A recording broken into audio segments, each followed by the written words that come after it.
Good evening, ninth cohort. Good evening, everyone. My name is Adeshola, I'm your moderator for today's class.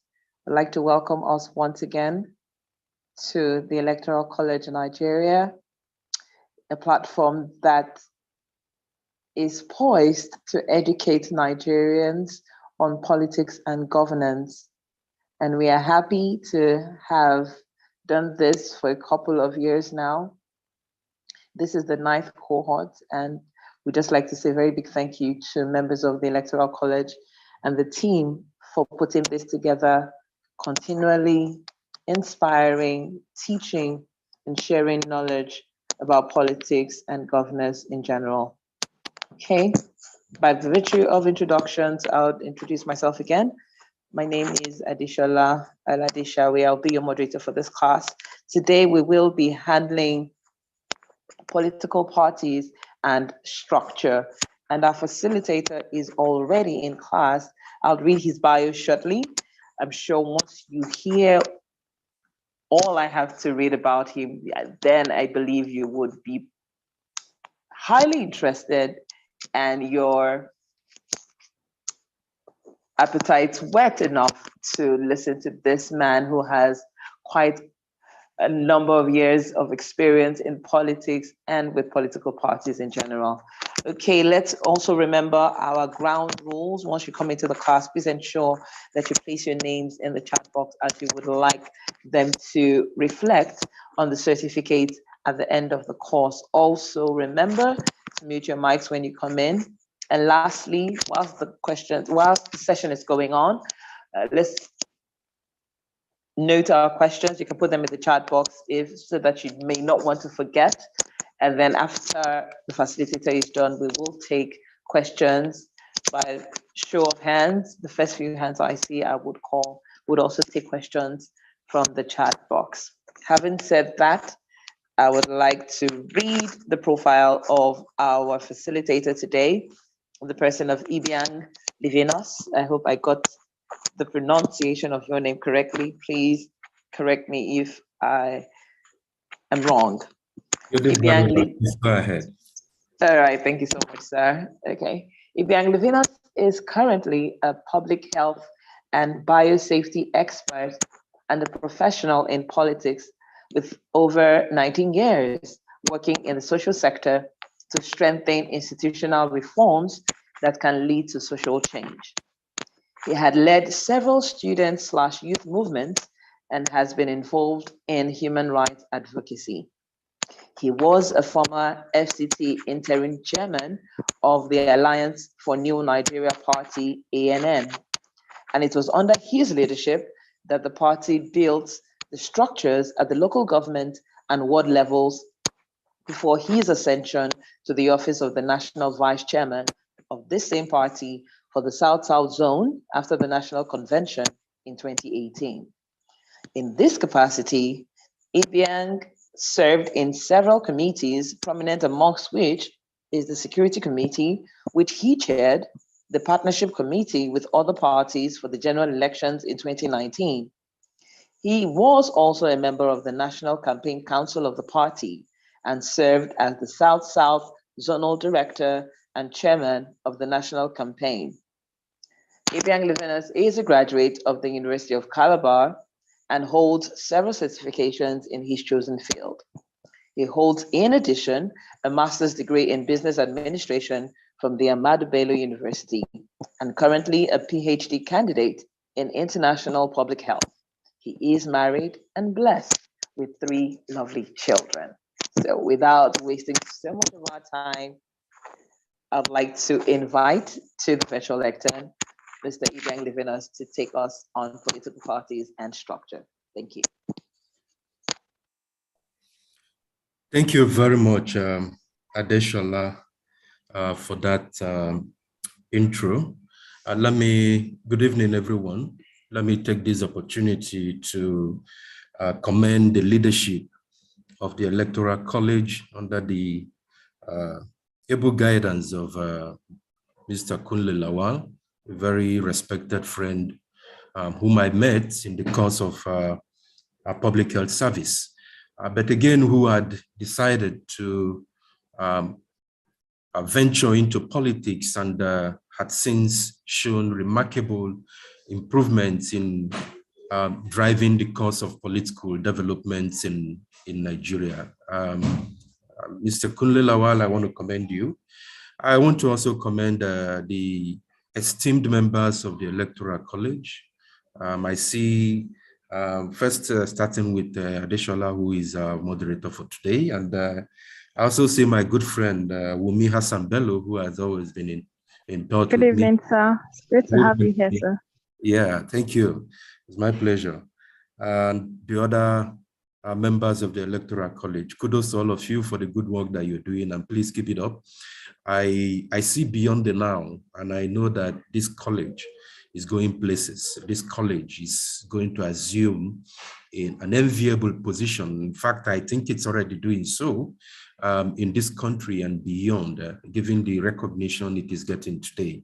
And thanks to the tireless efforts of the executive director and members of the board who are driving this process. Having said that, I will be speaking to us on a subject that is not new to all of us, a subject that has become a dot in our political landscape, and that's talking about political structures.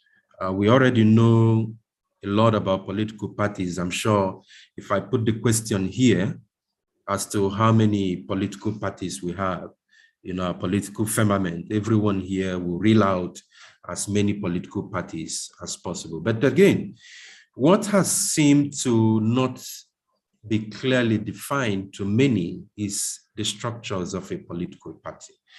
And that's why you could hear those questions around, does he have the structures to be able to win elections? Does he have the structures to be able to drive campaigns? So these are, very important concepts that we're going to be looking at today. And I'm sure at the end of this very short session, we all will leave here more enlightened than we have come. And just to say that it's also an opportunity for me to learn from you, because if I hear your views and I add that to what I already know, you see that I would have expanded in what I know. So I'm approaching this with an open mind.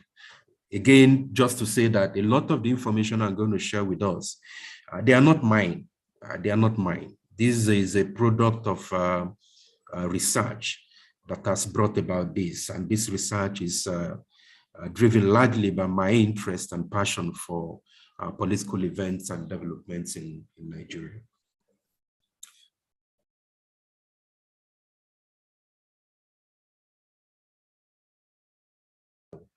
Hello. Hello, can you hear me? Yes, we can, sir. We can. Please go ahead. I didn't know I've been muted and I've been talking to myself all along. Oh no. We've been listening actually. We just went quiet about 5 seconds ago, but we've been listening. Okay. Yeah. All right. Thank you. So,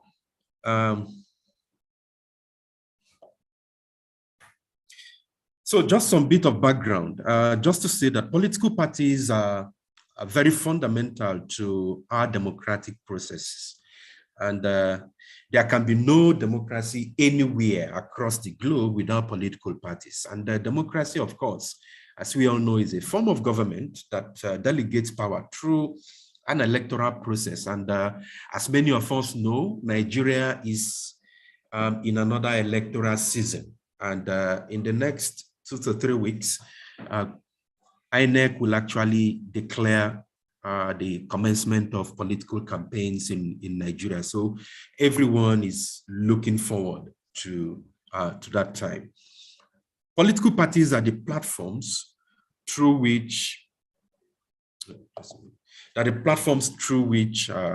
power is contested for in a democratic system of government like ours. And just to say that the history of political parties in Nigeria goes as far back as the British colonization of Nigeria. Now, you will see that I I colored nation and put asterisks because I had an opportunity of having this same presentation in another forum, and I received very stiff feedback with respect to nationhood. And to many, Nigeria is not a nation. Nigeria is just a, a geopolitical expression. So, and that the indices or what qualifies a country to be declared a nation is quite different from what we have today. So again, these are political thoughts and views that you cannot contest because people are coming from diverse backgrounds and they have reasons for whatever allusions that they make. So I put this in red just so that it stimulates thinking amongst this cohort, and perhaps there may be those members of these cohorts who may have a different view about nation states. So that's why I put this there. Now, Herbert Macaulay, who is, of course, the grandson of Bishop Ajayi Crowther, formed the first political party in Nigeria, the Nigerian National Democratic Party in 1922. And these are some historical facts that I consider very important for all of us to note, that the development of political parties in Nigeria dates back to this time, 1923s, and when the Nigerian National Democratic Party was launched, and then came the establishment of the Nigeria Legislative Council to provide some form of political space for the participation of indigents. Now, at this time, franchise was, however, limited to 2 cities. These are the cities of Lagos and Calabar. So if you're wondering why Calabar, just important for us to know that Calabar was very strategic during the time of the colonial masters here in Nigeria. And again, just to let us know that Nigeria, of course, became a protectorate of the, became a British protectorate way back in 1901. And so you could see that the British, of course, helped to frame whatever we have today in terms of, democratic structures and as well as democratic evolution of our country. So franchise was limited to Lagos and Calabar, and a more rigorous process of party formation was initiated with the formation of the Nigerian Youth Movement in 1938 and the National Council of Nigeria and the Cameroon, what we styled the NCNC in 1944, under the leadership of Herbert Macaulay. Now we have the other groups like the Action Group, which emerged in 1948, while the Northern People's Congress was established in 1951. Please note that all of these are political parties that existed in political firmament at one time in history. These parties constituted themselves as political expressions of ethno-regional associations, with the Action Group in the West evolving from a Yoruba cultural association, which is called the Egbe Omo Odudua. We have the Northern People's Congress evolving from the Northern Cultural Association, the Jamia Mutsaneng Arewa, and the National Congress of Nigerian Citizens, which started as a national party but later narrowed to its social base to a cultural association, the Igbo State Union of the Southeast. So you could see how these parties were structured along regional lines. Please follow me as I take us further into understanding what political parties and structures and how they relate. These ethno-regional elite blocs struggled against each other in configuring the politics of the First Republic as a contest for hegemony by the elites of the major ethnic formations, the Hausa Fulani, the Yoruba, and the Igbos, and the marginalization of the minority groups. Don't forget that in Nigeria, we always say that we have 3 major ethnic groups. For the mere fact that you acknowledge and note that there are 3 major ethnic groups means that there is a marginalization of the minority group, because there are so many other ethnic groups in Nigeria. So if we are not acknowledging them, but acknowledging only 3, clearly, I'm sure you can understand that sentiment. So That's basically what it is. It's instructive to know that during the 1959 elections, no single party was able to win the majority. Don't forget that we, the political parties as constituted at the time, were mere expressions of, ethno-regional blocks. And I have given that background so you can understand why none was able to win convincingly a majority at the national elections. For instance, the Northern People's Congress then decided to combine with the NCNC to form the national government. This brought Abubakar Tafawa Balewa in as Prime Minister and Nnamdi Azikiwe as the Governor General on independence in 1960. Now, Dr. Nnamdi Azikiwe, sorry for that, Dr. Nnamdi Azikiwe later became the first president of Nigeria in 1963 after Nigeria became a republic, while Tafawa Balewa maintained his position as the Prime Minister. It's also important to note that massive electoral fraud in the 1964 and 1965 elections precipitated a political crisis that led to the collapse of the First Republic. The dissatisfaction in the system led to the splitting of the NCNC and the NPC. Please, let's not forget this. And so there were realignments of political parties as a result of all of this. So this disagreement inspired NCNC joining a faction of the action group led by Obafemi Awolowo to form what we call the United Progressive Grand Alliance, while the NPC, on the other hand, joined with the remaining faction of the Action Congress led by Samuel Ladoke Akintola to form what was then called the Nigerian National Democratic Party, NNDP. Now we had the Civil War and the entry of the military into Nigerian politics, and Nigerians' political space, of course, witnessed significant changes in the evolution of political parties. And this is very important. So we had the first blackout, which was a civil war, which lasted from 1967 to about 1970. And then came the political developments of what we call the Second Republic. Now, in the run-up to the Second Republic, 150 parties were announced. 150 parties were announced. About 50 of them were fully constituted as parties. Only 18 were able to feel that they had any chance of meeting the imposed conditions and submitted their applications. Now, the state recognized only 5 of them in 1978. And these are the National Party of Nigeria, NPN, the Unity Party of Nigeria, UPN, the Nigerian People's Party, NPP, People's Redemption Party, PRP, and the Great Nigerian People's Party, GNPP. In 1979 Constitution, the 1979 Constitution banned independent candidates from contesting elections and outlawed regional, ethnic, religious, and extremist parties. And there was a reason for this anyway. One dominant party emerged from the transition process in 1978, and that was the National Party of Nigeria, NPN, with roots in the regional politics of the First Republic. The founding fathers of the NPN systematically waxed a coalition from the segmented and disparate fractions that constituted the Nigerian political class at the time. And all the efforts towards building a hegemonic party did not bear fruit. So in the 1979 elections revealed that the political parties retained strong regional bases and ended up sharing the votes without any of them completely dominating the others.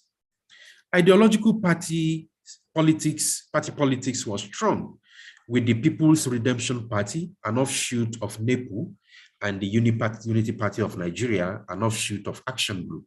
So you find very clear political ideologies with these two parties at the time. And of course, I'm sure some of you would appreciate why this is so. Speaking specifically about the action group, which was led largely by Obafemi Awolowo. So both parties were said to be on the left, while the other three parties were on the right. And then we had again the second blackout, which happened in 1983 to 1985. I'm sure we remember this. We had the military overthrow the civilian government headed by Alhaji Shehu Shagari, who was the then president. And that government was overthrown by the government of General Muhammadu Buhari, who is the current president of the Federal Republic of Nigeria. And of course, we also had another coup, this time around, led by General Ibrahim Badamasi Babangida, who was at the time the chief of army staff to General Muhammadu Buhari, who was the head of state of Nigeria, having overthrown Alhaji Shehu Shagari, who was the elected civilian president at the time.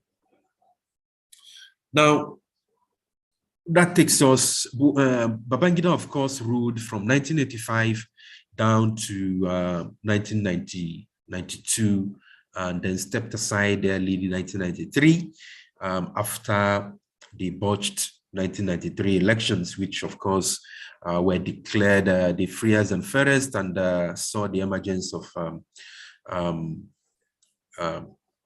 late Moshood Abiola. I'm sure a lot of us know him from history. So we won the 1993 elections, and but that election was not was considered inconclusive at the time, as declared by General Ibrahim Badamasi Babangida. And then he went ahead to set up a contraption which he christened the interim national government, headed by NX Shonoko, a patriot. And within that cabinet was the Secretary of Defense and the highest ranking military officer, who was General Abacha, Sani Abacha. So the Third Republic that never was witnessed, that never was witnessed a flurry of activities. The Third Republican Constitution was drafted in 1989. And then we had the establishment of new political parties, which were later banned by Ibrahim Babangida's government. And then, of course, his government then established two political parties. And that is the Social Democratic Party, under which Moshood Abiola contested election, which was, of course, was considered slightly to the left. And then we had the National Republican Convention, NRC, which was considered slightly to the right. And under that platform, we had Malam Bashir Tofa, who also contested that election with Moshood Abiola, and Moshood Abiola emerged the winner of that elections. So when elections were held in 1993 and MQ Abiola of the SDP won, Babangida annulled the election, thus precipitating the collapse of the Third Republic. And that's why I said earlier, we had the Third Republic that never was, but of course, which witnessed a flurry of activities, very significant, and which of course have gone on to become a watershed in the history of Nigeria. Now, we had another blackout. I'm sure for many, you would think that we wouldn't have had this blackout. And that was when General Sani Abacha, who was the ranking military officer at the time and the Secretary of Defense under His Excellency Chief Ernest Shonokon, who was the head of the interim national government that General Badamasi Babangida had put in place, was overthrown by Sani Abacha. Of course, many pundits, political pundits, have it that Abacha was merely acting out the scripts, and that they've agreed. And of course, please don't quote me here. These are, views held by political pundits, that he was he had declared to IBB that it was his turn. So Emilio Khan did not start now. He started some time ago. So, and he went ahead to, overthrow that government and took over. So from 1993 to 1999, when we had what we call the Fourth Republic. So I'm sure you could see the trajectory that Nigeria had maintained from the First Republic to the Second Republic to the Third Republic and the Fourth Republic, where we are today. So in case you are asked, now you know. So the Fourth Republic was initiated through the 1999 Constitution, and for its first elections, the Independent National Electoral Commission recognized only 3 political parties: the People's Democratic Party, the All People's Party, and the Action for Democracy, AD. This is very important. Please note this.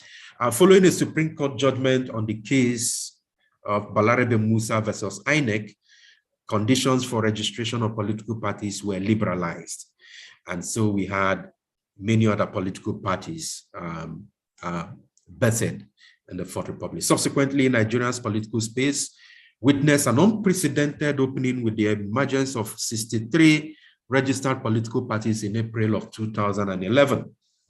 Prominent among the new parties are the Action Congress of Nigeria, the Congress for Progressive Change, that's Congress for Progressive Change, and the People's Progressive Alliance were also established. In addition, many small parties took advantage of the liberalization of the political space to register political parties that have proven to be unviable but meant to be vehicles through which INEC's funding support to political parties could be cornered. Now, I dare say this. At this time, at the commencement of the Fourth Republic, there were so many political parties. And truly, this was also clearly the reason why INEC withdrew from funding political parties, because at the time, there were many mushroom political parties, which were largely constituted basically because they could access funds from INEC. And so you have briefcase political parties everywhere. And they were unviable because they weren't really constituted for purpose of winning elections, but basically because there are some leges that they could access. And it was all of these that led to some of the provisions in our laws that make for, pruning of political parties in the country. Now, in order to promote credible elections with the existence of strong political parties, Section 78(6) of the 2010 Electoral Act, which of course had been now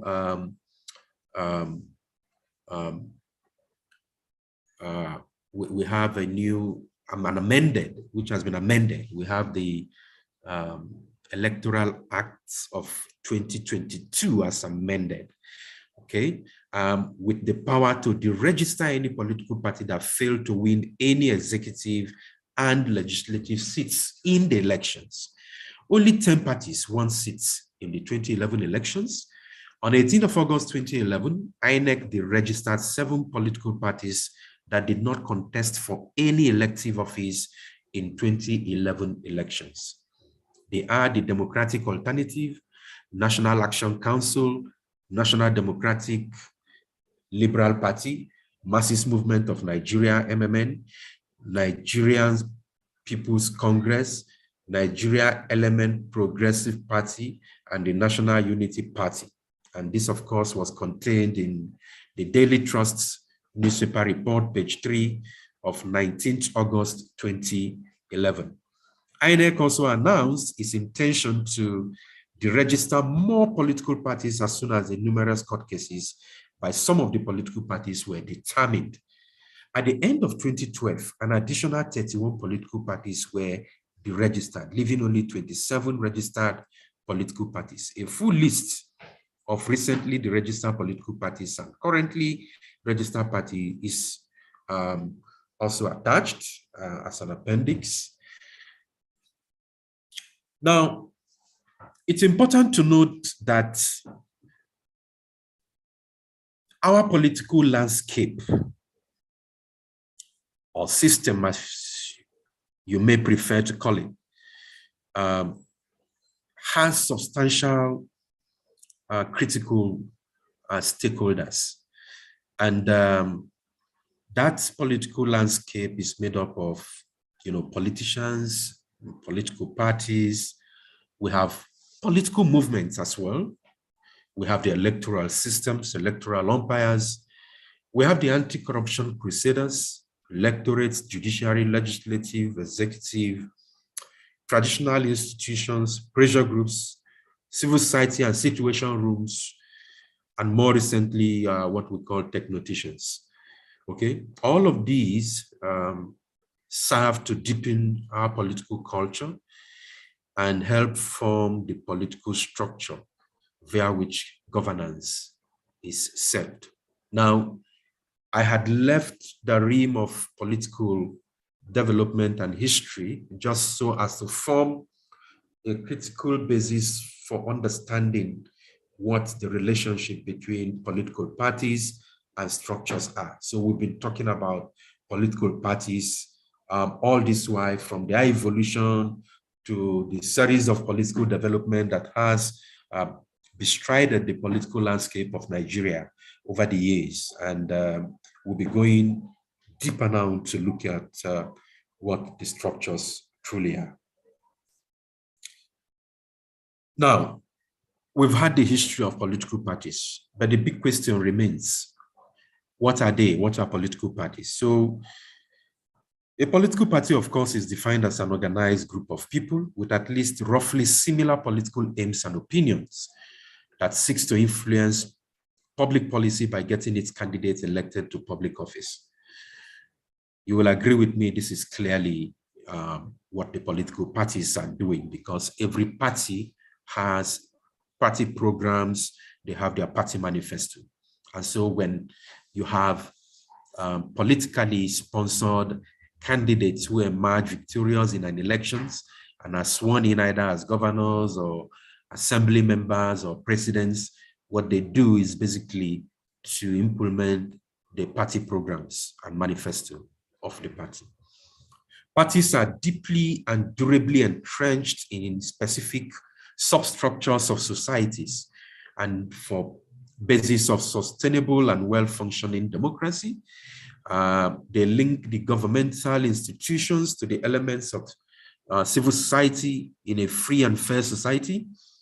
And of course, they are necessary for the functioning of any modern democratic political system. And this is why political parties establish structures, because the structure of political parties remain the basis via which the programs, policies, decisions, customs of the party become entrenched in us, in other substructures like our communities, the states, and of course the worlds, and so on and so forth. A political party is defined as an organized group, of course, we've talked about that. And we've also indicated that political parties are deeply and durably entrenched. We've talked about that as well. And political parties, of course, exist to solicit and articulate public policy priorities, civic needs, and problems. They also exist to socialize and educate voters and citizens in the functioning of the political and electoral system and the generation of, general political values. They are, of course, a balance of opposing demands and converting them into general policies. And that's why, of course, you have what you call shadow governments, which, of course, are set up by opposition political parties, providing alternate policy regime to any government in power that could leverage on such initiative to drive people-oriented programs. Political parties also activate and mobilize citizens to participate in political decisions and transform their opinions into viable policy options. Of course, you will agree with me that this is what the political parties are doing when you look at the issue-based discourses that take place between the political parties we have, the ADC, the APC, the PDP, the Labour parties, and say SDP, PRP, and several other political parties we have in our political firmament. They channel public opinion from citizens to governments, and also recruit and train candidates for public office. I must say this, political parties are actually a very good ground for recruitment and training of candidates for political office. And let me just emphasize this so that we have a better grasp of what this is, driving at. When I was the chairman, interim chairman of the Alliance for New Nigeria here in FCT, one of the things we set out to do was to create a mass of politically aware and politically savvy members of the political party. And so what we did was to mount, periodic seminars and workshops to educate members of the party on the basis of, political party. And this was important so that we can elicit civic participation in the democratic processes. So political parties become a platform for the recruitment and training of candidates. So what we did then was to ensure that for everyone who has the intention to run for office, he or she undergoes or becomes part of this political education that we had instituted at the time. And just to also note that political parties are the gateway through which our political leadership in the country evolve. If you do not have credible structures within the party, and you do not have programs that guarantees political education, consciousness, and awareness in those who are aspiring to hold public positions, then you're going to have a lot of issues at the end of the day. And this is, of course, what Electoral College is currently doing, educating the masses of our people on political literacy. And this is why I took time to give that commendation to the Electoral College and the team there for the good work and exemplary work that they are doing. Now, there are some operational imperatives of, political parties.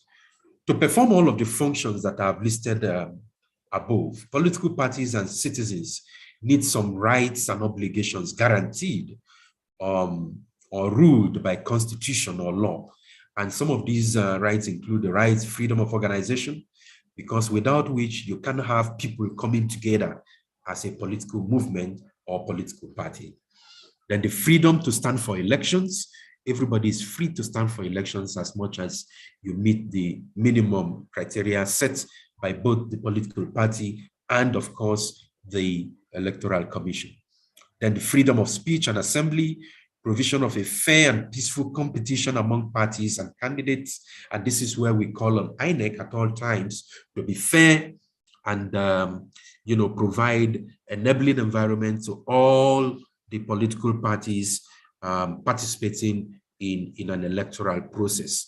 So their actions, their comments, their releases, their decisions must not be seen to be in favor of any political party. It's only then that we can actually declare that they are independent as so styled by the laws of our land.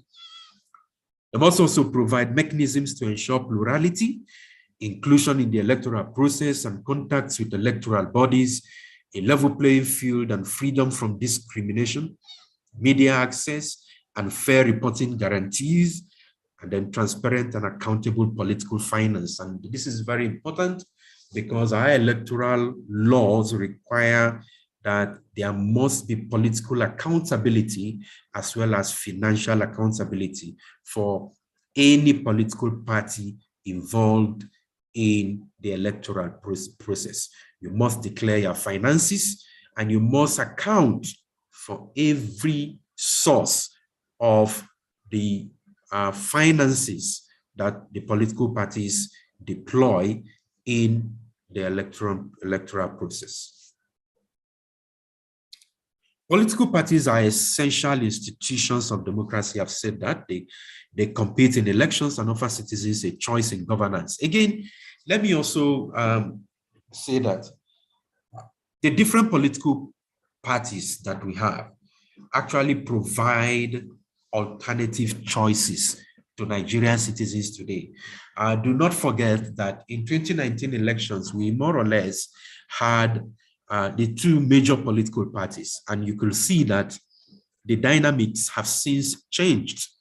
As we march towards the 2023 elections, you could see clearly that beyond the major political parties, which are today, PDP, APC, Labour Party, and of course ADC. And we also have others like the AAC, which of course, whose candidate is Omoyele Sowore, and we had so many other political parties. So Nigerians cannot claim today that they do not have options. There are several options. So if you have been around and have witnessed the style of governance, you have witnessed by the political parties that we've had in time from 1999 to date, and you are not satisfied, then you have an opportunity to actually make informed choices, because today we have more than just PDP and APC, as it were. So we have the Labour Party, we have ADC, we have AAC, and we have the NNPP, which of course has its presidential candidates as engineer Dr. Rabiu Musa Kwankwaso. So in opposition, they can hold governments accountable. This is what political parties are supposed to do while in opposition. When citizens join political parties, volunteer their time, donate money, and vote for their leaders, they are exercising their basic democratic rights. Participation of citizens in political parties offers unique benefits, e.g., influence policy choices, choose and engage political leaders, and run also for offices. So anytime we are involved in politics, by becoming members of political parties, the essence is because we have one or two things we want to see happen in government, and the only way to do that is when we become members of political parties and we're able to contribute to formulating such policies within the party, such that if the party wins elections, then those policies becomes implementable because you have people who evolve from that party and who have won national elections. However, in some countries, political parties do not respect the rights of citizens to participate and are not accountable to voters. Now, we may say in some countries out there, it's even in Nigeria, and of course you will agree with me, in Nigeria, this is also happening. Political parties do not necessarily respect the rights of citizens to participate. And most times, if you look at it, we've not seen in terms of accountability, to members of the party. We've not really seen that happen as much as they should. This should be a very rampant practice to have political parties give account of stewardship to their members and of course to the electorates who had voted them into office. Now, as much as political parties exist as platforms, there has to be a system in place for management of the affairs of political parties. So we talk about party management. Political parties are guided in its structure and function by the following. To manage a political party, you must have a party constitution and manifesto. There must be codes of conduct for members, conventions, which of course include previous agreements, resolutions, regulations, party standing rules, and extant guidelines. All of these constitute what you call conventions of a party. Then you have customs, which of course include culture, procedures, practices, and of course consensus. Matters of consensus that have been adopted at the party level form what we call the customs of the party. And then we have judicial pronouncements. Of course, there's been quite a lot of interventions by the judicial arm of government in terms of legal or judicial pronouncements, which have, of course, formed part of our jurisprudence in Nigeria. And that has actually helped to shape the political direction of this country. So whether you look at some of the major decisions that judiciary had taken, especially I think the most recent is the one of Imo State, where the judiciary, of course, was responsible for the current government we have in Imo State. And then we have the electoral laws. First, we had the electoral law of 2010, which of course was amended in 2022. And then we have the constitution of the country.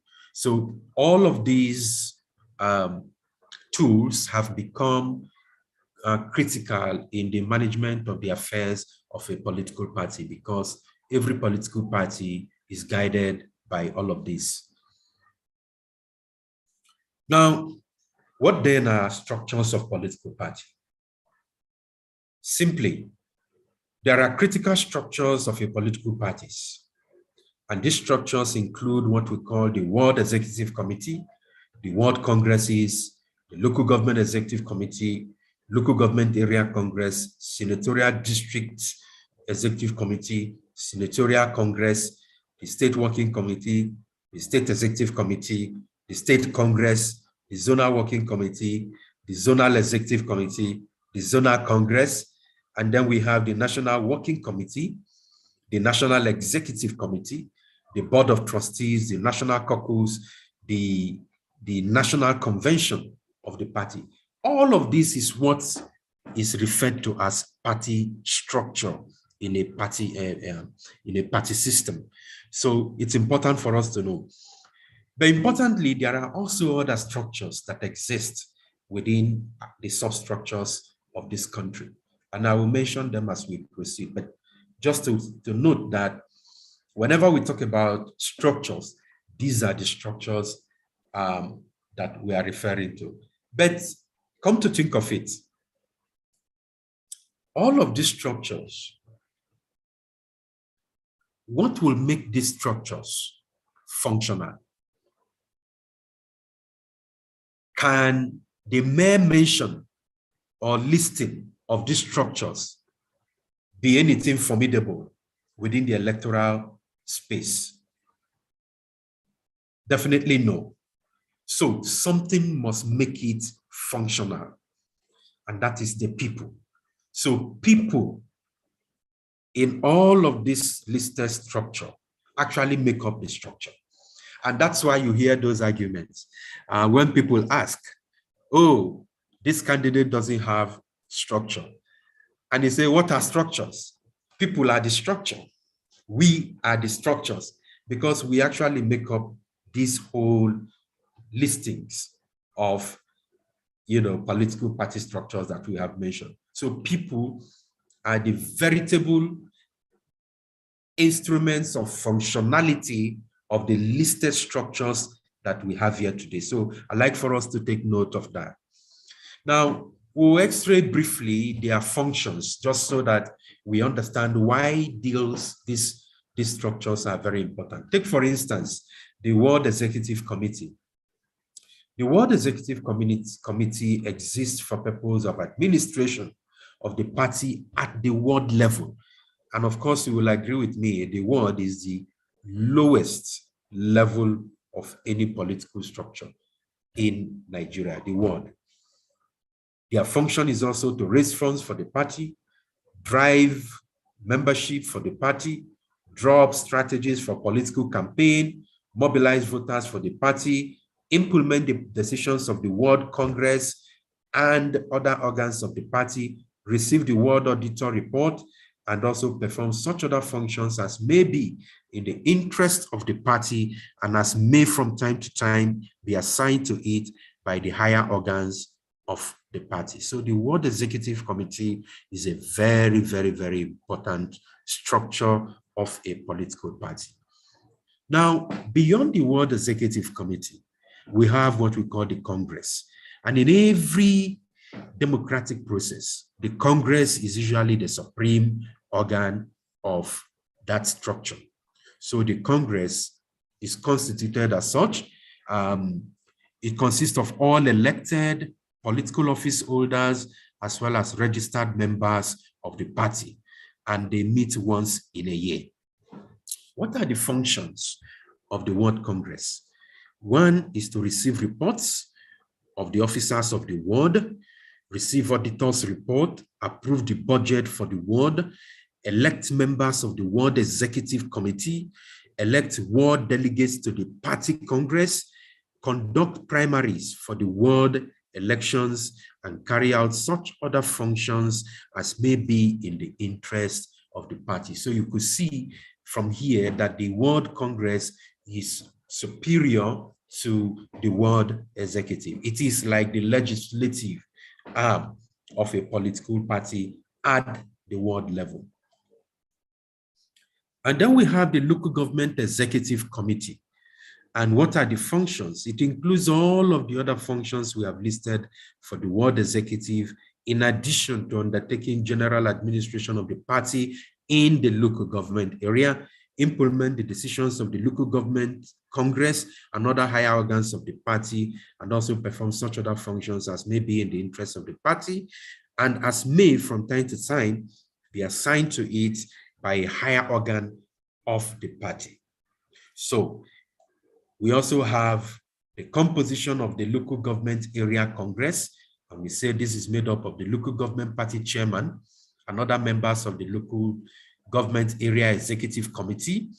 It also includes national, zonal, and state executive committee members of the party from that local government area, the elected local government council chairman, vice chairman, councillors who are members of that political party, all members of the national and state House of Assembly from the local government area who are members of the party, members of the Board of Trustees from that local government area, all chairmen and secretaries of the Ward Executive Committee from the local government areas, 3 delegates from each ward of the local government area elected at the Ward Congress, at least one of whom shall be a woman, all of whom shall cease to function at the conclusion of the Congress for which they were elected to serve. These are the people that constitute the local government area congresses. And you could see why it's actually a higher organ as compared to the local government executive committee. Now, what is the function of the Congress, the local government Congress? To elect members of the local government executive committee of the party, elect local government council chairmanship candidate of the party, to elect local government party delegates to the national convention. Please note, to the national convention. So there are delegates who are elected from the local government at the local government congress and who will serve at the national congress.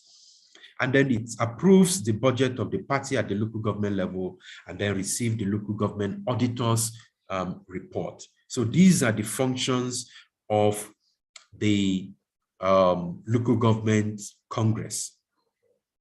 Please do not forget that the focus of this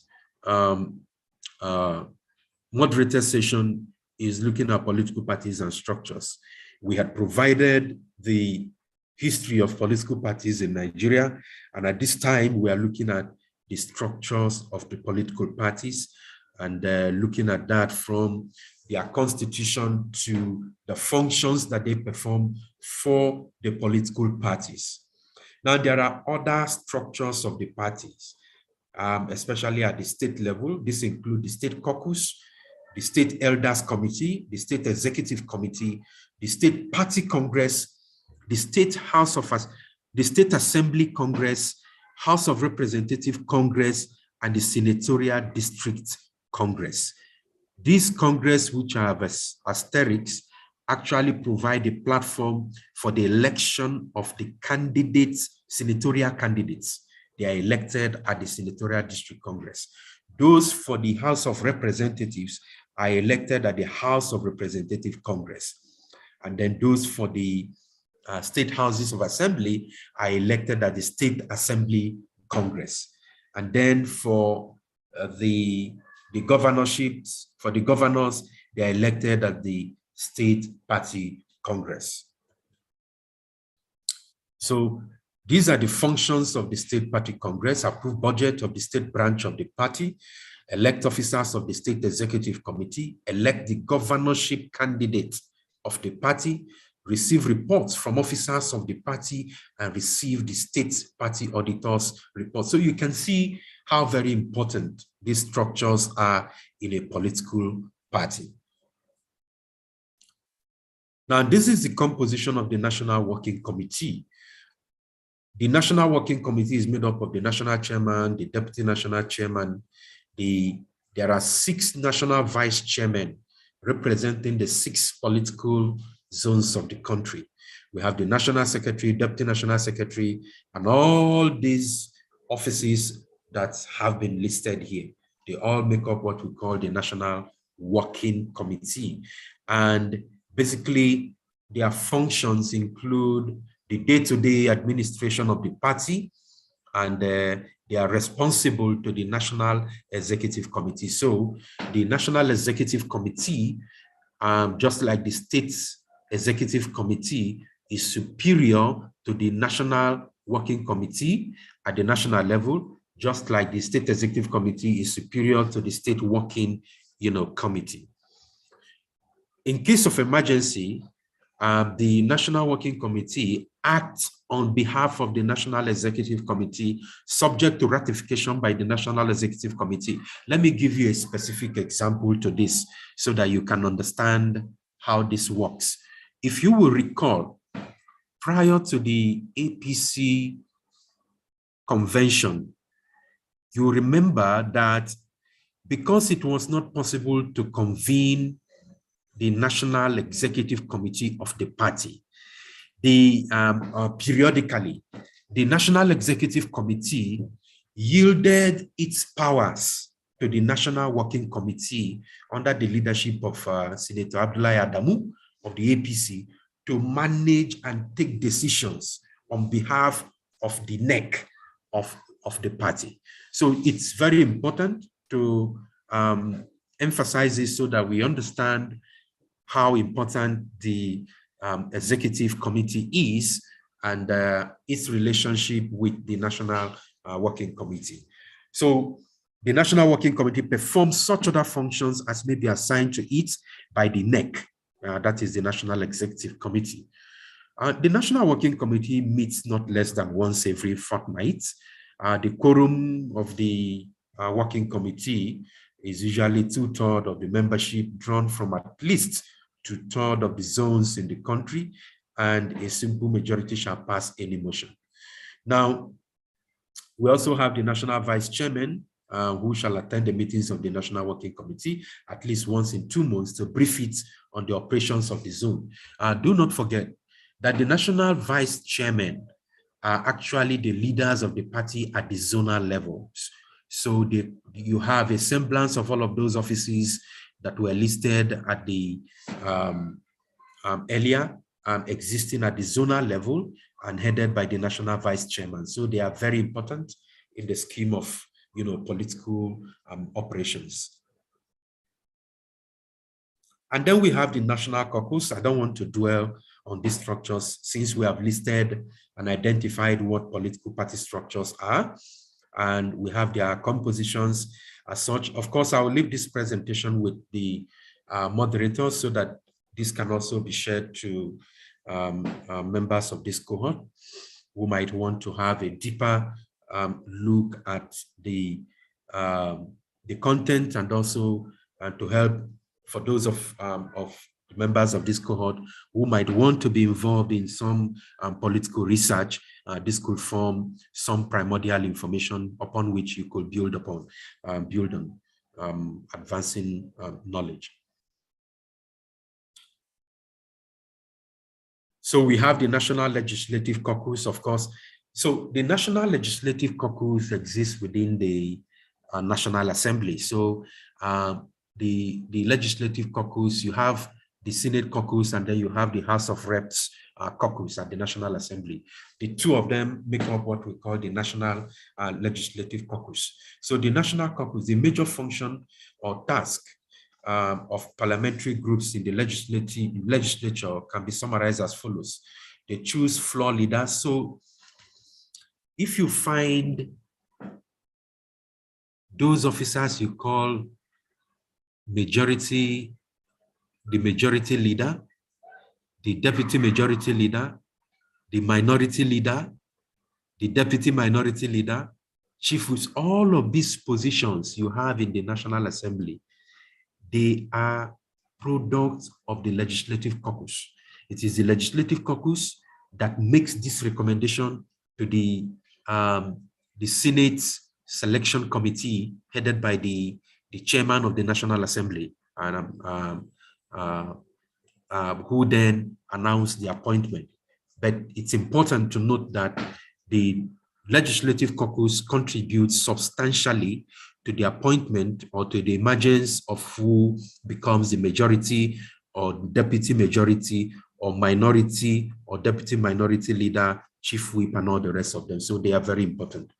And they also function in the allocating committee chairmanship and negotiating committee assignments among their members, deliberation among party members, identifying different and distinctive interests and wings in the party group, formulation of party position regarding bills and wider policy principles in specialized party committees before they are introduced into parliament, and also persuasion of party members and disciplinary actions to take a common position on important issues. So the legislative caucuses are very important in our democratic experiment. They are very, very important.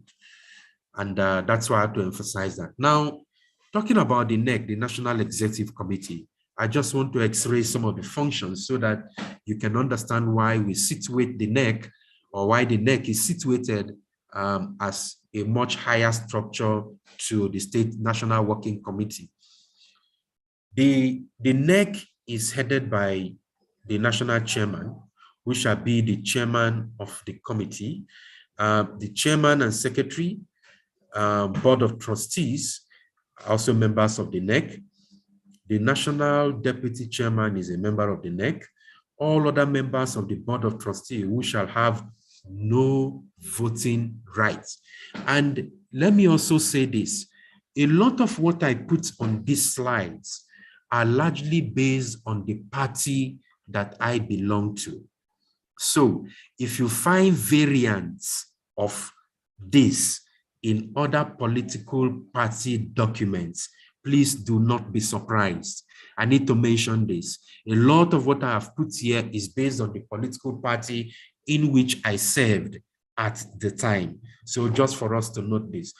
But basically, it is just to give some examples, some measure of understanding so that we all can understand that each political party defines the composition of its NEC. That's simplicity what it is. And so we have all of these officers as listed who are members or who form members of the NEC. And these are the functions of the NEC. They convene the National Convention and appoint a convention organizing committee, which shall circulate convention information in advance and ensure that the concerns of membership are reflected on the agenda of the National Convention. Carry out the decisions and instructions of the National Convention, supervise and direct the work of the party and all its organs, including the national, zonal, state, and local government organs of the party. What does that tell you? It does tell you that the NEC is a very, very, very important structure. Where necessary, dissolve a state executive committee and appoint a caretaker committee to run the party affairs until another executive committee is elected. Prepare reports and budgets for approval by the National Convention, initiate policies and programs for approval by the National Convention, consider appeals, make rules subject to the provisions of its constitution, make party electoral regulations to govern the conduct of elections to all party offices at every level, and regulate procedure for selecting the party candidates for elective offices. And then they make standing orders for approval by the National Convention. So these are very important functions of the NEC. And then we have the Board of Trustees. I don't want to go into this. You could read up when you pick the slide, basically just to show us that these are also structures of the party, and they have very important functions within the party. And these are some of the functions of the Board of Trustees of the party. Like I said, there may be variations when you look across the different political parties that we have in the country. And then we have the National Convention, which is, of course, the supreme and the highest organ of the party, the supreme and the highest organ of the party. And the composition is members of the Zonal Working Committee, state party chairmen and secretaries, including those of the Federal Capital Territory, Abuja, party chairmen of the local government areas, one national delegate from each local government area to be elected at the local government area Congress for the purpose. You recall we talked about these delegates who are elected at the local government Congress to the National Convention. And then all elected local government council chairmen who are members of the party, former members of the National Working Committee who are still members of the party, former Senate presidents and deputy presidents, former speakers, deputy speakers of the House of Representatives, and other principal officers of the National Assembly who are still members of the party. In addition, you also have the national chairman of the party, who shall be the chairman of the convention, and other members of the National Executive Committee, members of the National Assembly who are members of the party, the president, vice president of the Federal Republic of Nigeria, if they are members of the party, state governors and their deputies who are members of the party, members of the state houses of assembly, who also shall be automatic delegates to the convention, all gubernatorial candidates of the party who shall be automatic delegates to the convention, and members of the Board of Trustees, all of whom constitute the National Convention of the party. And here are functions of the National Convention. The function include election and removal of the national officers of the party, election of the presidential candidates of the party, as we have here, and then also raise adequate funds for the management and sustenance of the party. And of course, you will agree with me that this function had been exemplified by the political parties. You recall that the APC,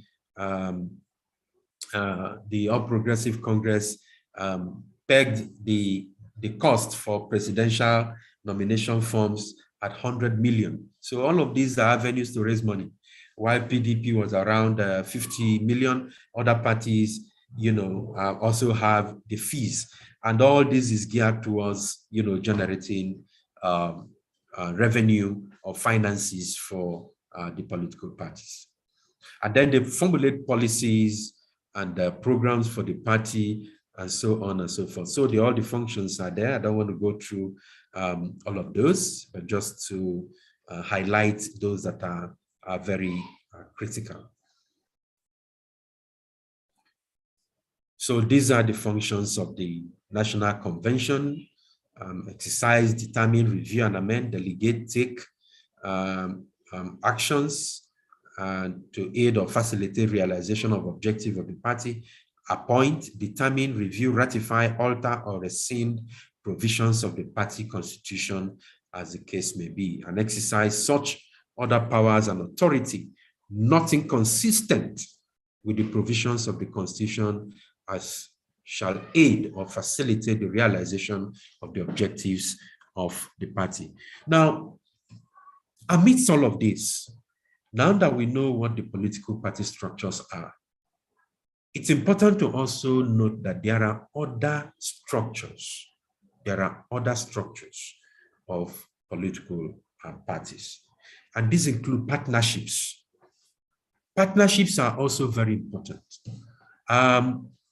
In the US, you have the different political parties, and then you have partnerships with those who deal on weapons, those who deal on who advocate for green environment. You have those who, I'm talking about weapons, you know, they talk about the NRA, you know, so these are people who push for what you call the Second Amendment, the rights to own guns and all of that. So politicians and political parties enter into partnerships with all of these structures for purposes of winning elections. You have advocacy groups who canvass for a green environment in the US, and political parties are in partnerships with them as well, in furtherance of the objectives of, you know, these advocacy groups. And in Nigeria, we have, you know, similar structures on the ground. We have, for instance, those who canvass for the safety of the earth. In Nigeria, we have several civil society organizations, we have community-based organizations, we have women groups, youth groups, and all of that. You know, so there are so many, and political parties usually will enter into partnerships with these groups. Now, there are mergers. There are parties usually also merge, and the INEC guidelines provided for how parties can actually merge and give timelines for parties that seeks, you know, to form mergers, you know. So, and when parties merge, one of the things that happen is that they lose their initial or original identities so that they can, you know, fuse into becoming a different political structures.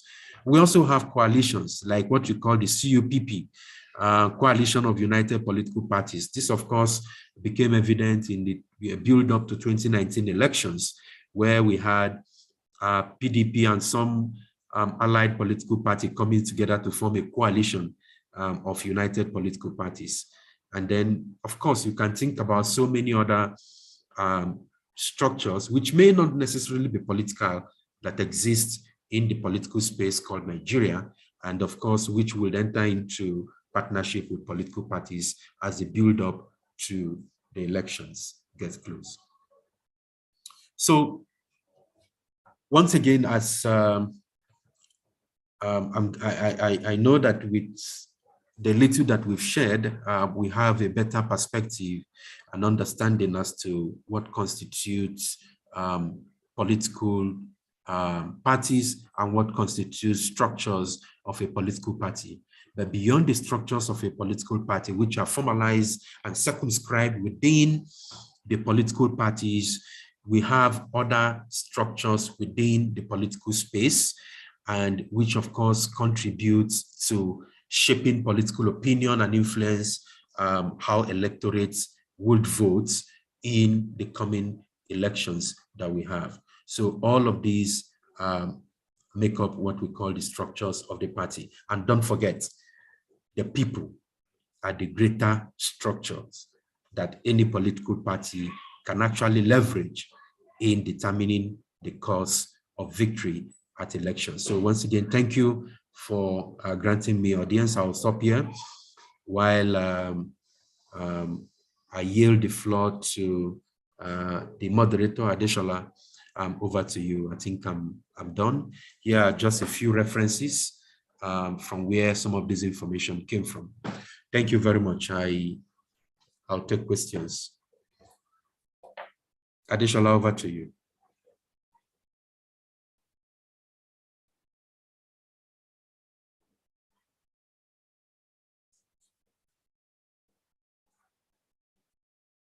Hello, Adeshola, are you there?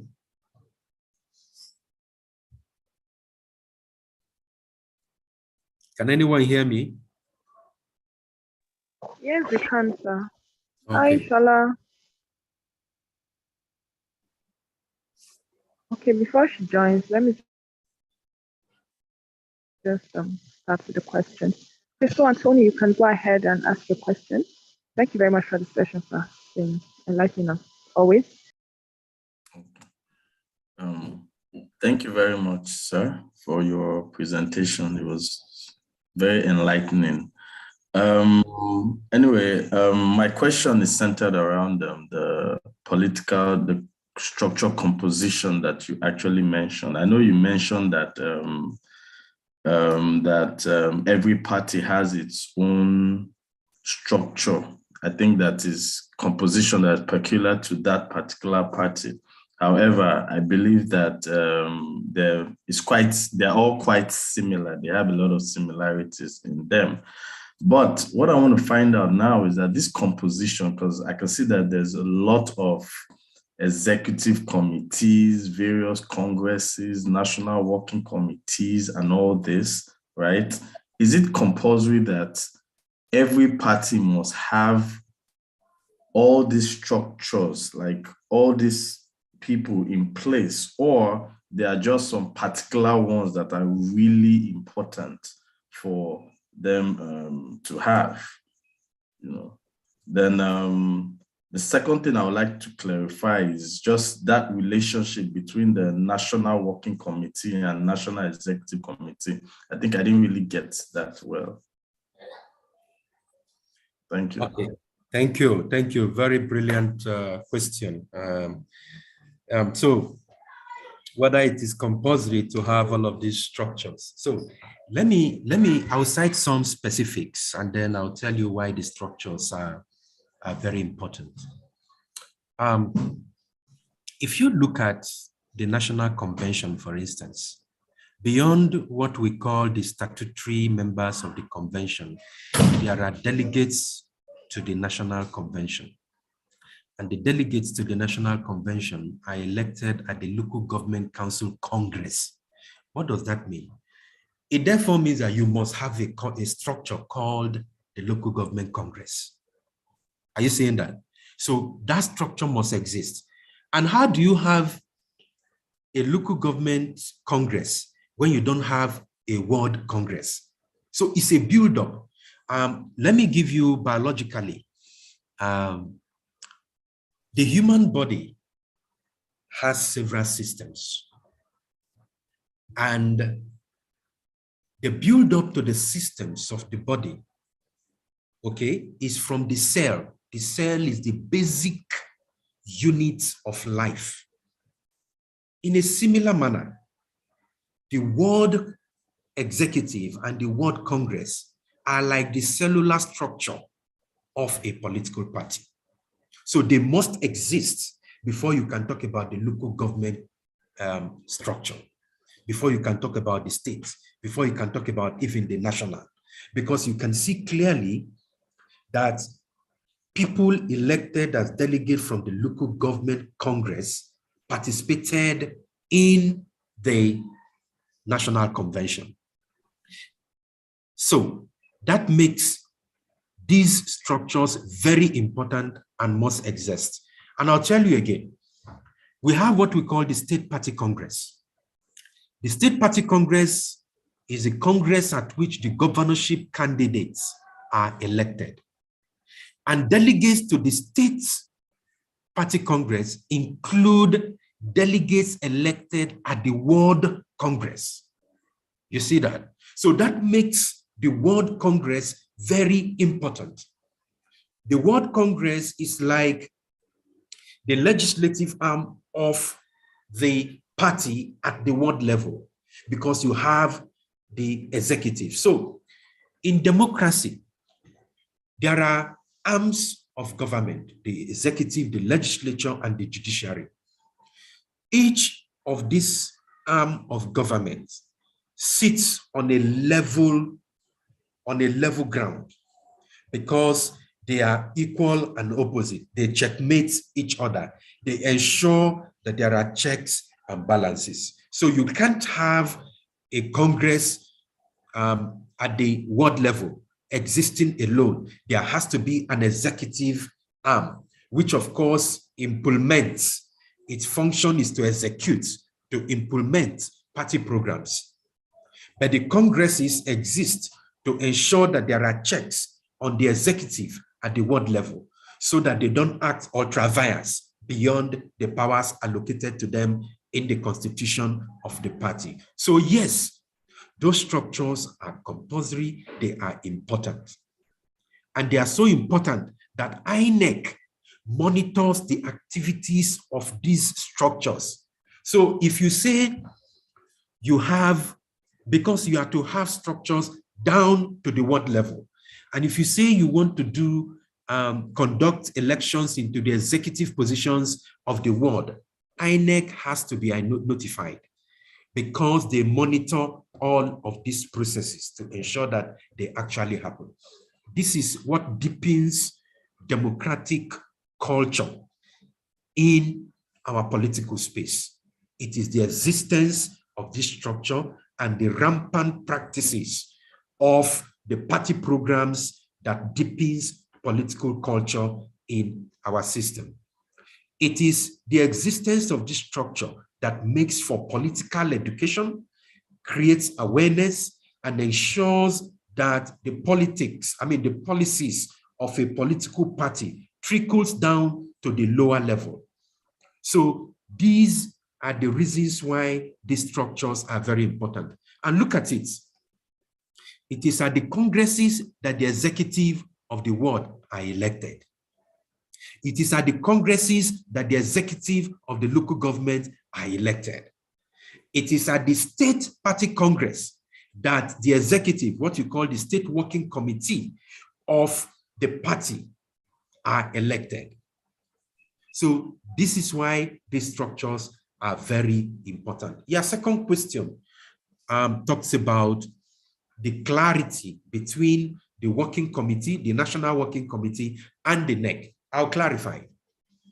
So the National Working Committee of the party is made up of elected members of the party.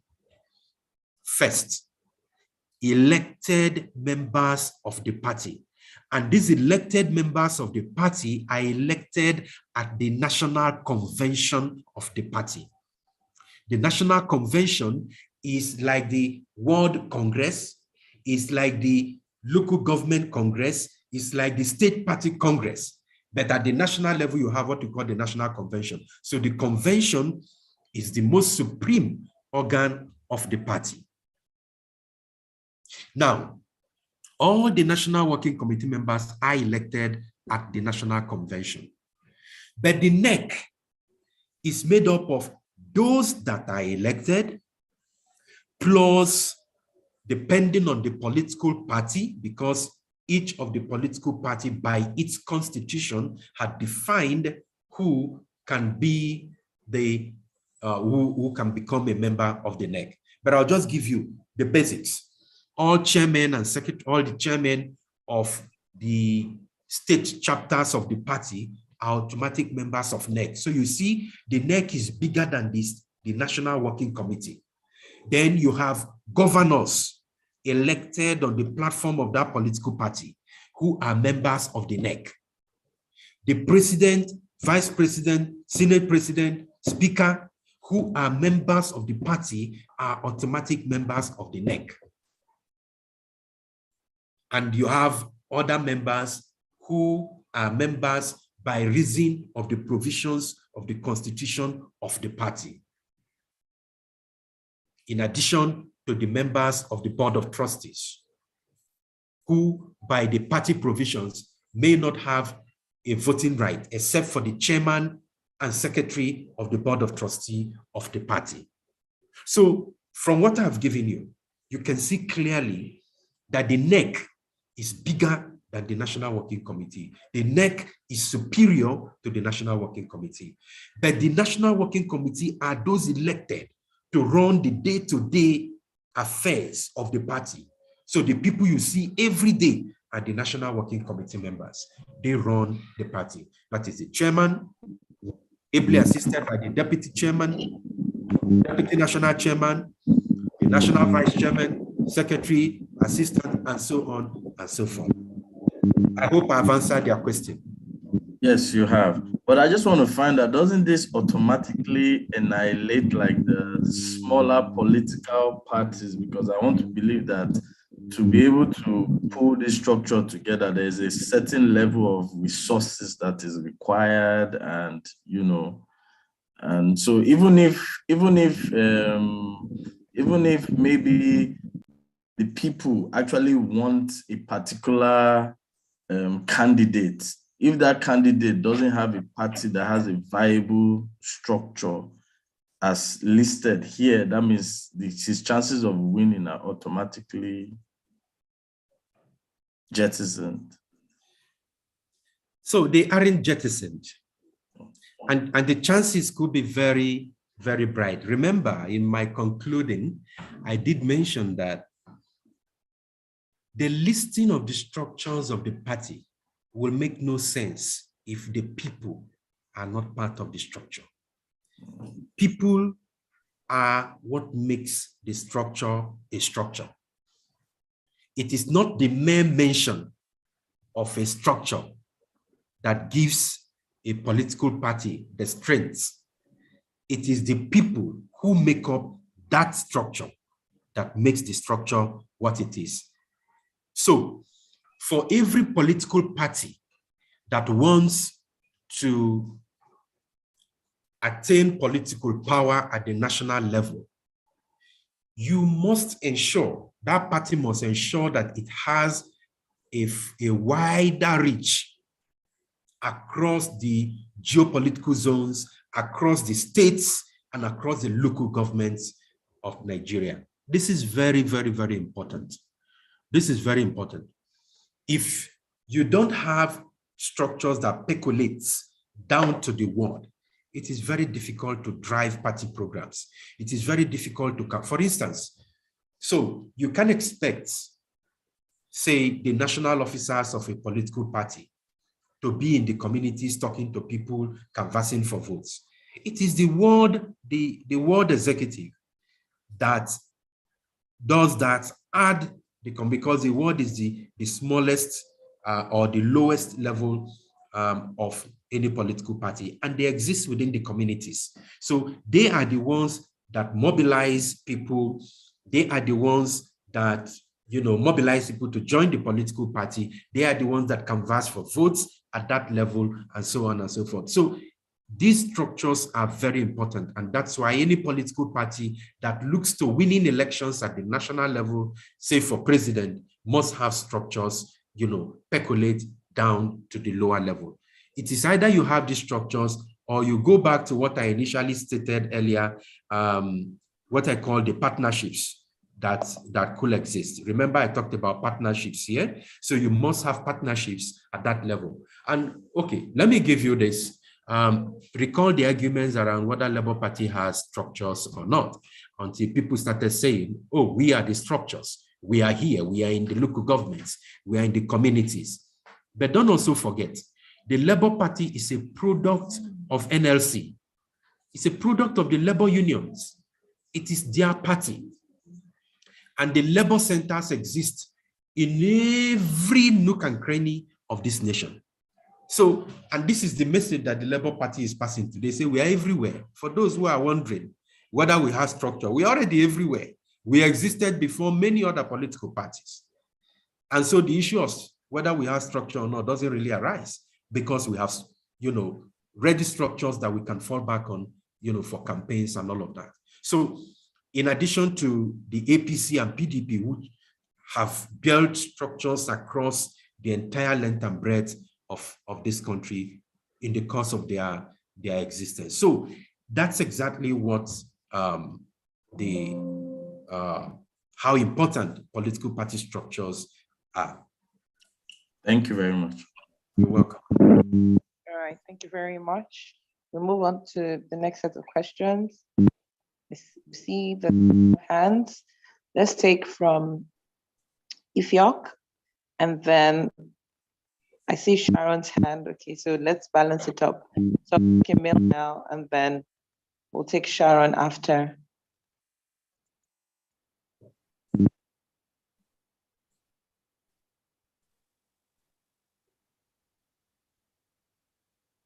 If you're, please go ahead.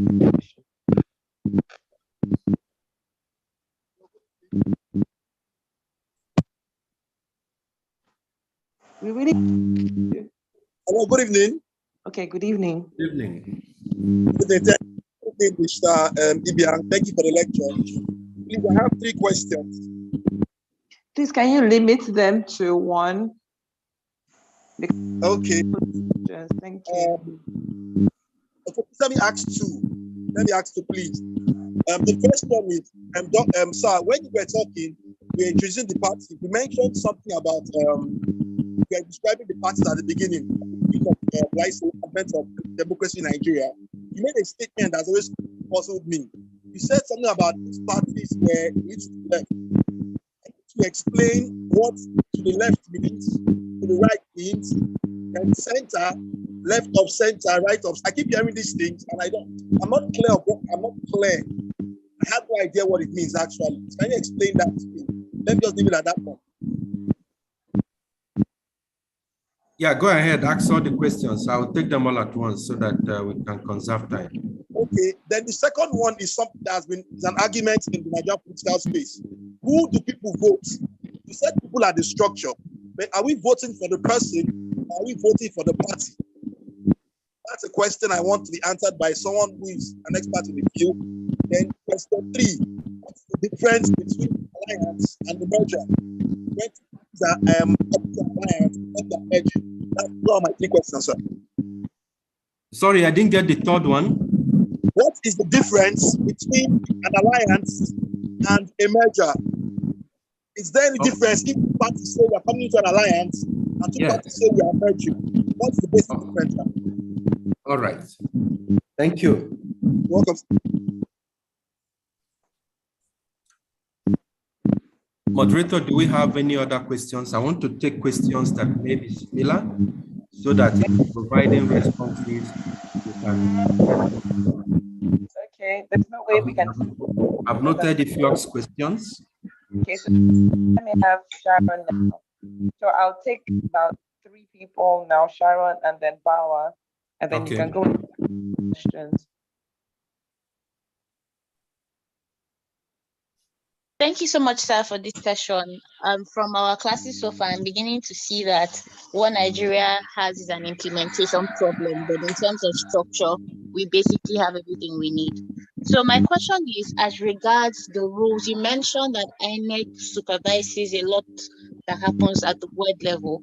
So there's usually, I think there's a provision that says for a party to be recognized, it needs to have physical presence, like a building in certain areas, or at least representation. I'm not sure how wide that is, but my question is, for the most part, during election season, you see the buildings, they put up maybe a sign, but for the next 3 years till the next cycle, the place is basically abandoned. I mean, to the point that grass is growing. There's one near my house now that is just beginning to come alive again because of the elections. So is that a provision that the place must be active, and is it part of the things that INEC checks for elections to be carried out? Thank you. All right, great. Okay, so let me take Bawa. Bawa, please ask your question. Question asked by the 3 of you at once. Good evening, sir. We are so grateful for the insightful lecture. What I want to ask is what the experience I had is that when what Congress delegate was, then it was under some certain group of cabals that have different interests, whereby the election of the delegate was okay. But there are some other people who felt the elected delegate would do right in their interest. Now, this thing causes problem to the extent that at the election ground, there was a pandemonium. Thereafter, demonstration was conducted. And they now arrested some people. Now, in this case, what right to make sure that the interests of the masses for the elected delegate should be submitted to the party. What is the right thing to be done at the ward level?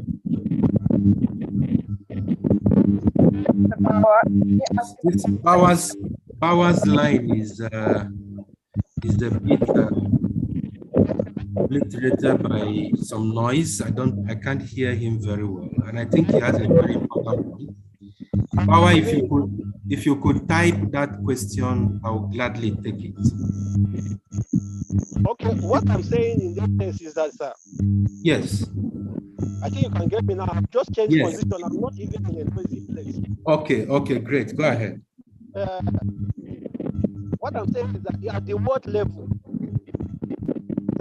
for the representation of the masses under the delegate congress, when elections were conducted for representation of the delegate at the ward congress, it has problem in the sense that there are some particular groups or factions that have interest in delegate for the representation. But then, even though a pandemonium happened, but then demonstrations followed, petitions and whatsoever, but the interest of the masses was not presented or not submitted to the party as World Congress delegate. I'm asking that what is the right thing to do to solve these kind of problems at the world level? Okay.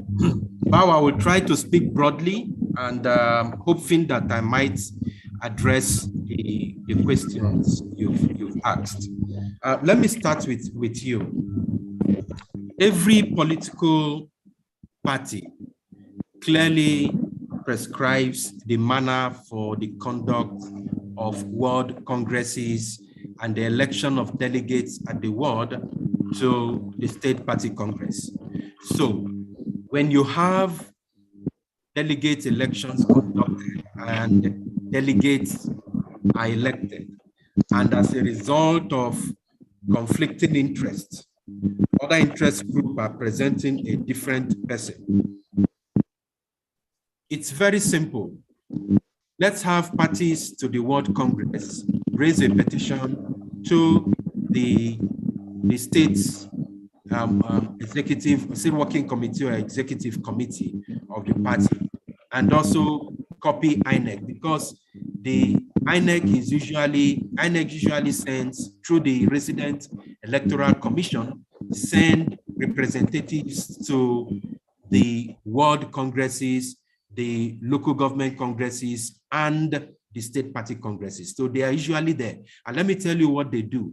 One of the things they do when they come for those congress is to obtain the attendance list of participants at the world congresses. So they obtain that list duly signed by the chairman and the secretary, and they will go with it. So if there is any conflict arising during that process, it can be resolved by reason of what INEC had recorded in the course of observing the world congresses. And don't also forget that every political party has internal mechanisms for resolution of crises of that nature. So when once the petition is raised by interested parties to the state working committee with INEC copied, the state working committee usually constitutes, an internal committee to look into that and ensure the resolution of such crises. Now, where such crises become intractable and not resolved at that level, it can go to the next level of the party. It's say maybe the state caucus or the state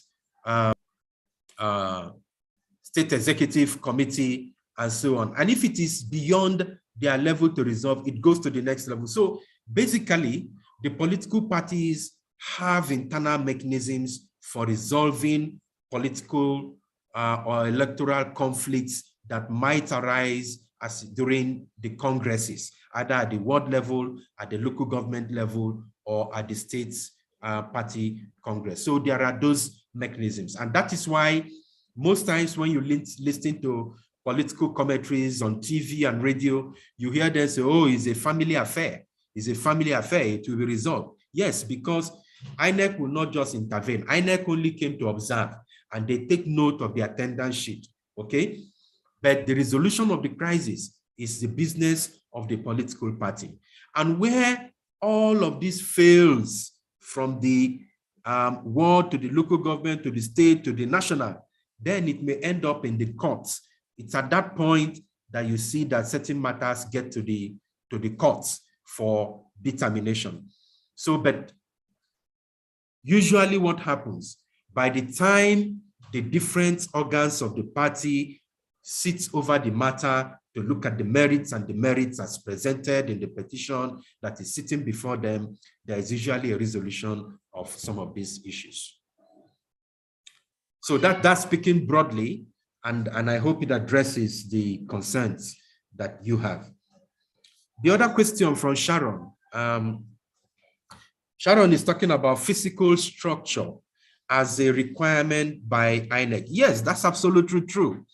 Every political party that exists, okay, and that has structure at the ward, local government, or any level must have also physical presence. That's very true.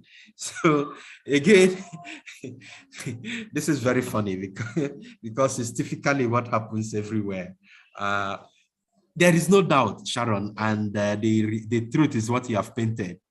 So parties have structures, but after elections, you see parties just go to sleep. And this is because there are factors responsible for this.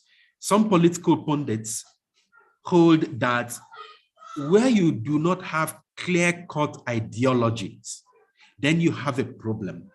Because when you have clearly defined political ideology and membership of political parties is driven by ideology, then you will have situations where people actually join political parties, participate in political processes, contribute their resources to that political processes, and also ensure that the party is formidable at whatever level that they exist. So this could be one of them. And again, I must also say, resources could also be the reason why you have this kind of structure. In physical structures taken over by weeds because of abandonment. I'll give you another example. In Nigeria, we are dealing with issues of corruption today. Corruption does not just exist amongst elected public office holders. Corruption also exists even within the political parties themselves. And this is the reason why there is no incentive to have political programs being implemented by party members at the local levels because of corruption. A few persons sit down and corner the resources of political party. I'm sure some of you here can hazard how much a party like PDP, APC raked in from sale of nomination forms. The question is that at the end of this election, I bet you might be hearing a zero balance in the account. How does this encourage people to then come out and contribute money to drive political party programs at the lowest level?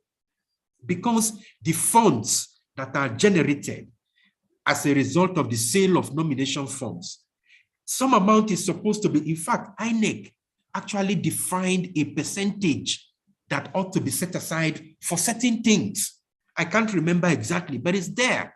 It's in the statutes. So why won't the political parties set aside some money such that after elections, party will exist to support party programs at the lower level, to support even the payment of some of these structures? Okay, so membership of parties is from the ward upward. If people join the party at the ward level and register for 100 naira, for instance, to become members of the party, a percentage of that 100 naira goes to the zone, a percentage goes to the national, and the percentage is retained at the ward level for the administration of the party at that level, to take care of accommodation, the office space, to take care of maybe meetings, to take care of other party programs and activities at the lowest level. But because of corruption, funds are not usually available for the party at that lower level. I'll give you another mechanism for generating money for political parties. Every office holder elected or appointed by a political party, there is a percentage of your earnings that ought to go to the party as dues.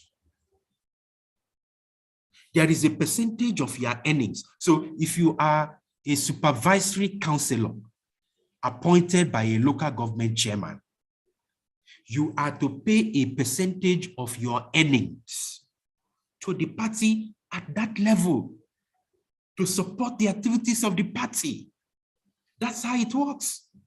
These are mechanisms that the party defined in their constitution, but whether they implement, I do not know. So this is the reason why you have that kind of scenario where you have a physical structure of a party inhabited by weeds, lizards, and other animals, instead of people coming there to sit down, brainstorm, discuss, come up with programs to enlighten the people at the community level and compete in bringing membership to the party. So this is what should be, but that is not happening as a result of corruption. And there are many, many, many factors that we can array, put together as to why this is the case. I served as a chairman, and I can tell you that we saw all of this. We saw all of this. In fact, we were committing our resources to running party activities. We were committing because our party was relatively new. We do not have elected officials. We do not have political appointees who are members of the party. But we have people who are professionals, artisans, traders, who are members, who pay registration fee of 100 naira. And then we call for voluntary, contributions. And some of us put our monies. In fact, when some people saw us on TV, radio, and everywhere, they used to think that there was some special amount of money allocated. In fact, I remember at the time, some people were asking me, Mr. Chairman, has INEC released some money to the party? I say, no, that era has long passed. I say, it has long passed. There is no money coming from anywhere. That everything that you are seeing that we are doing came from our pockets and from the free will donations that some of you were generous enough to make available. I recall a friend of mine provided a party secretariat for us somewhere here in Mararaba, in Nyanya, He donated it to the party. And so many other people did the same thing.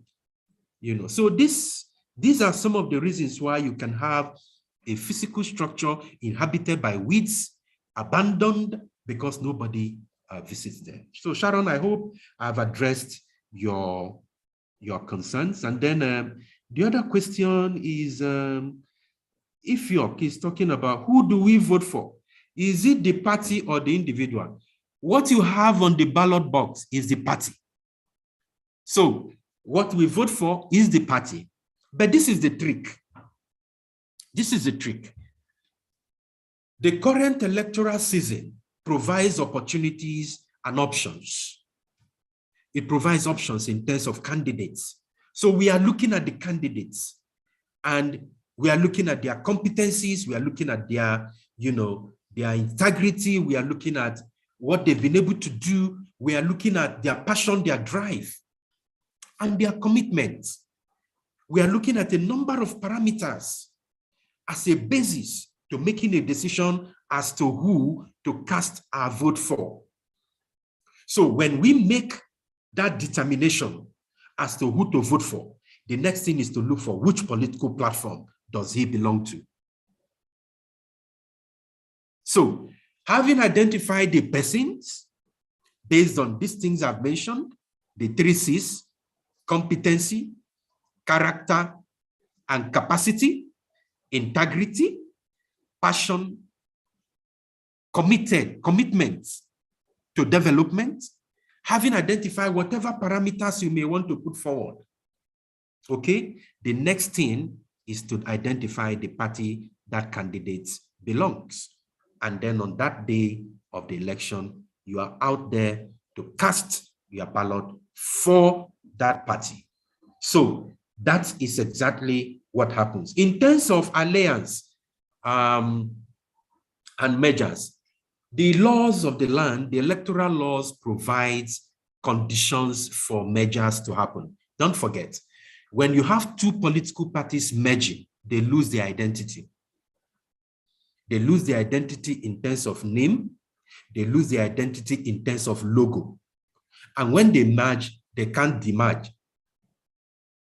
So once they merge, their original identity fizzles out. It is a new identity they take on that INEC recognizes and gazettes, which of course then becomes part of the ballots. But in terms of alliance or partnerships, as the case may be, okay, now the parties do not lose their identity, neither do they lose their logo. Say, for instance, ADC wants to form an alliance with SDP. Okay, there is no loss of identity. They only reach an agreement to say, okay, as SDP, we will support you for the presidency, but for governorship in so and so state of maybe Katsina, Plateau, Benue, support our candidates. So you find a situation where at the presidential level, SDP is supporting ADC at the presidential level for the presidency. But at the state level, ADC will be supporting SDP in those listed states. That is the kind of alliance we are talking about. And it's possible. It happens, and it can happen here. So it is permissible to have that kind of alliance. But merger is a complete different ball game entirely, because it is a fusion of political parties resulting in the loss of original identity to emerge as a new entity. I hope that addresses your concerns, Ifyok. Now, the other speaker talked about leftists and rightists. Okay, so now, the leftist ideology looks at proposing a socially equal and egalitarian society. These are the leftist view. So the leftists are those who envisages an egalitarian society, a state of utopia. And a state of utopia does not exist. That is an ideal situation where you have equality before the law, where you have an egalitarian and just society, a society that is governed strictly by the rule of law, where everybody is subjected to the same standards. These are leftist view. But the rightist view presupposes or envisages an enterprise-based society, a society where you have some ownership and control, more like the capitalist kind of system that we have out there. So it envisages some classes among the masses of the people. Okay, it tends to say, oh, look, we must have some people who are here and some people who are there.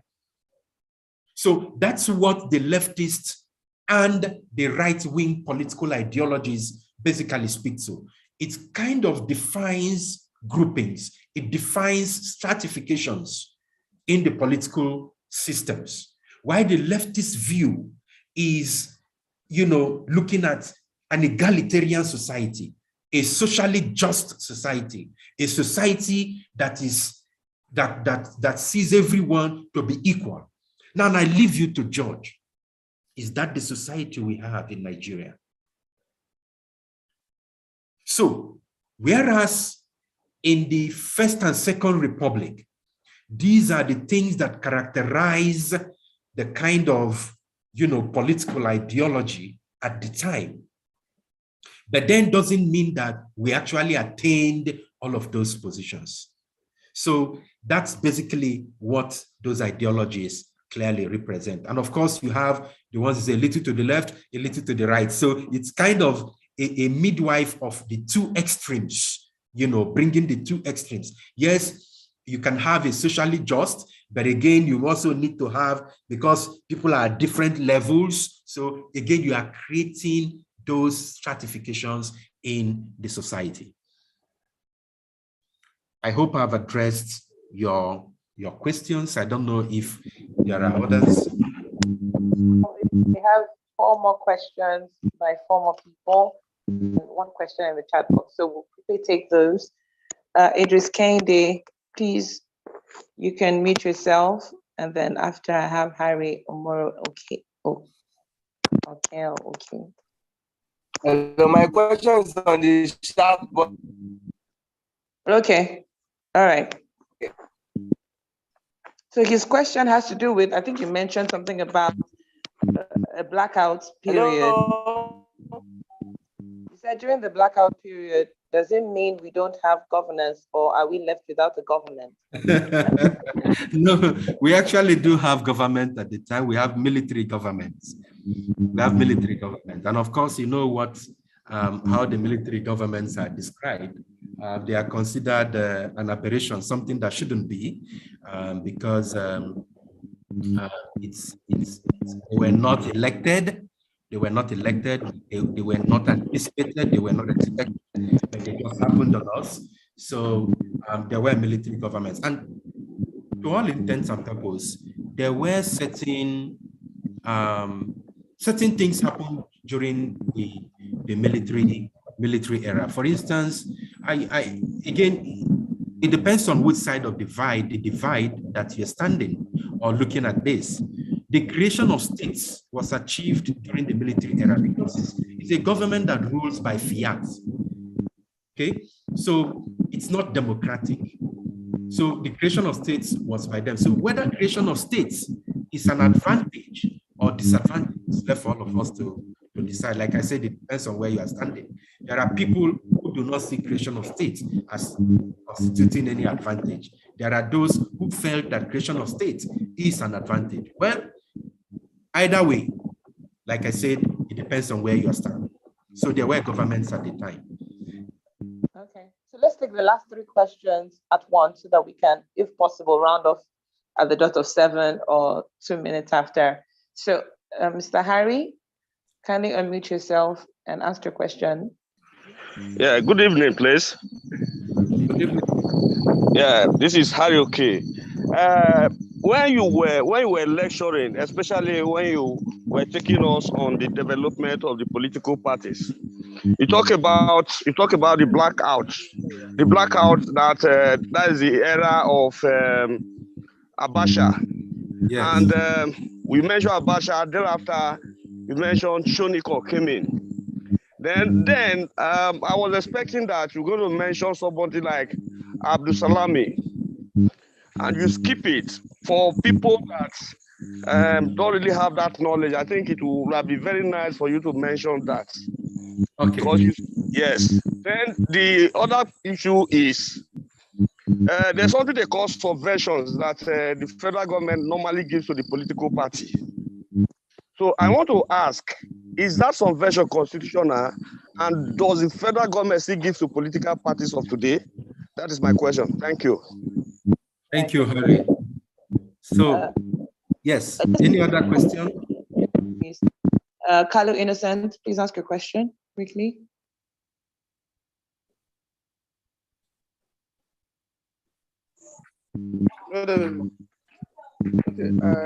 Hello?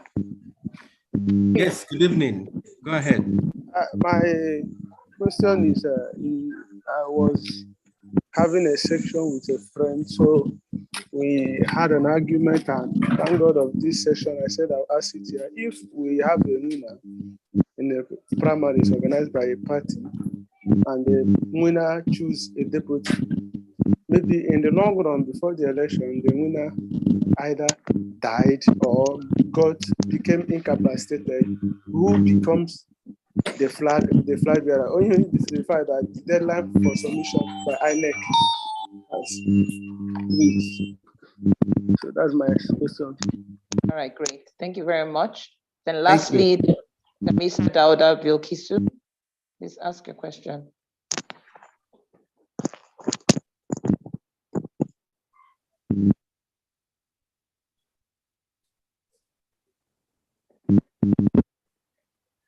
Bilkisu, you've been asked to unmute. Okay, if she's not responding, you can go ahead, Hello? sir. Hello. Okay. Hi. Yeah, this is Bilkis. Okay. Okay, I actually wanted to respond to the second question about votes, who gets votes, either party or individual. I guess our facilitator already did justice to that. But to buttress his point, you can see what happened in Kogi State gubernatorial election in 2015 when Prince Abubakar Audu died before he was formally announced as the winner of that election. You know, the APC went to court and insisted that the vote is for the party and not for the candidate. That was how Alhaji Adozabelo emerged as the flag bearer, because he came second in the primary election before the general election, the main election. So I think vote is actually for party, not candidates per se. Because if the candidate is out, the party can decide to give the vote to the next person, maybe person that came second during the primary. Okay, thank you very much, Bilkisu, for tuning in. Thank you so much. All right. Mr. Issa, please go ahead to answer the questions and then we round off quickly. Thank you. Thank you. Thank you. And who is this last speaker that just gave us this example? That's a very beautiful scenario you painted there, and it addresses the question the second to the last speaker just posed about where a candidate, an elected candidate of a party, chooses a running mate, and that candidate dies or becomes incapacitated, who becomes the candidate of the party. So that's a party affair. And where such happens, it is the party that makes such a decision. So it's not a decision by INEC to make. And the last speaker gave the example, the scenario of Prince Abubakar Audu of blessed memory, who chose Honorable Faleke as his running mate. But when he died, the next contender is not the running mate. The next contender is the person who stood elections in the primary. And in this case, Adoza Yabelo was the next person. And so the party decided that Yaya Bello becomes the candidate. So it's a party affair. The party will decide. I can't prescribe who gets that. Now, the other question is on a political, what was this? Okay, so the period between the period before the Fourth Republic, where in 1999 we had Olusegun Obasanjo emerging as the president. Yes, so we had the blackouts in that happened in 1993, where General Sani Abacha overthrew the interim national government headed by Chief Ernest Shonekan, which only existed for about, I think, 8 months or so. And that government was overthrown, and Sani Abacha took over and then ruled between 1993 to 1998. Somewhere in somewhere around June or May or June or so, Abacha died.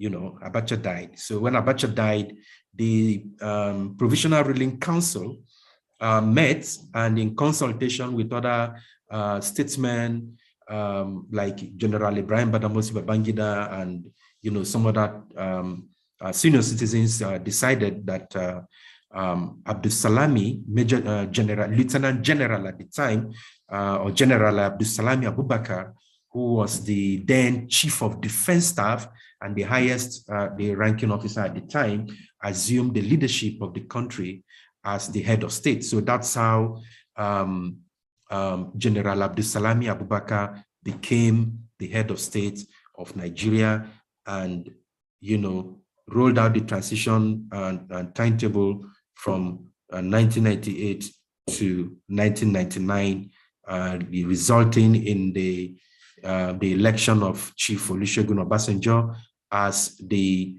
president of the Federal Republic of Nigeria. And then, power again was handed over to a democratically elected government in Nigeria. So that's what happened at that time. So my apologies, I didn't mention this, and thanks for bringing that to my attention.